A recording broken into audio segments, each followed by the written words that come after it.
নেপালে এখনো নিখোঁজ ৮০০রও বেশি পর্যটক। মৃতের সংখ্যা ২৫০ ছাড়িয়েছে। ২৮৮ জন ভারতীয়ের খোঁজ মিলছে না, জানালো বিদেশ মন্ত্রক। দ্বিতীয় দফায় ত্রাণ নিয়ে বায়ুসেনার বিমান পৌঁছেছে বিধ্বস্ত অঞ্চলে। চারিদিকে মৃত্যুর হাহাকারের মধ্যে উদ্ধার কাজ চালাচ্ছে সেনাবাহিনী। অনেক বেশি সাহায্যের প্রয়োজন, জানালো রেড ক্রস।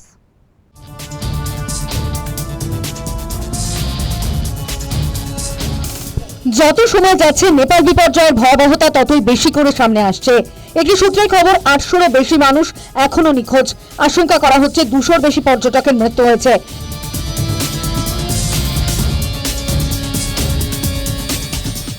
নিখোঁজদের মধ্যে বেশিরভাগই বিদেশি। ভারতের বিদেশ মন্ত্রক জানিয়েছে ২৮৮ ভারতীয় নাগরিকের সঙ্গে কোনো যোগাযোগ করা যাচ্ছে না। ২০০ জনের বেশি তিব্বতে উদ্ধারের অপেক্ষায় রয়েছেন।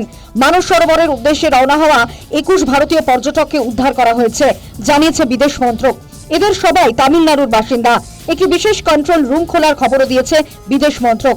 ৬৫ আমেরিকান নাগরিক, ৩৩ ব্রিটিশ নাগরিক এবং ৩৫ জন অস্ট্রেলিয়ানও রয়েছে নিখোঁজ তালিকায়।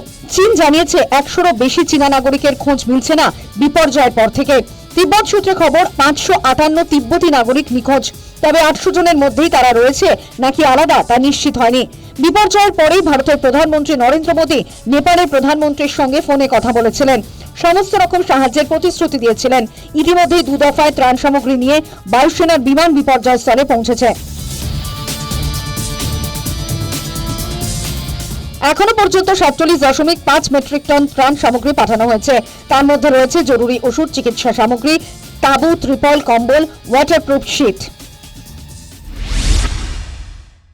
प्रधानमंत्री जी ने कॉन्डोलेंस मैसेज भी दिए हैं और प्रधानमंत्री जी ने इंडिया की ओर से जो असिस्टेंस ऑफर किया नेपाल में फ्लड विक्टिम्स के लिए, तो हम लोग सब कॉन्डोलेंसेस भी देते हैं, हम सहानुभूति जताते हैं।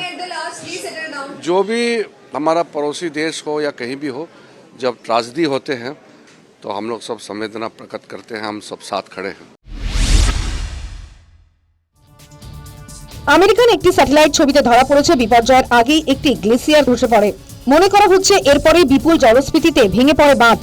ভোতেকোশি নদী সেই বিপুল জল ধরে রাখতে পারেনি। আশঙ্কা করা হচ্ছে পরবর্তী ক্ষেত্রে ছোট মাত্রার এরকম বিপর্যয় আবার নেমে আসতে পারে।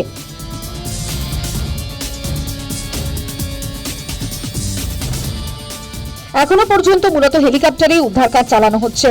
বহু এলাকায় এখনো অন্য কোনোভাবে যোগাযোগ করা যাচ্ছে না। রেড ক্রসের প্রধান উদ্বেগ নিয়ে জানিয়েছেন জরুরি ভিত্তিতে আরও সাহায্যের প্রয়োজন। News time.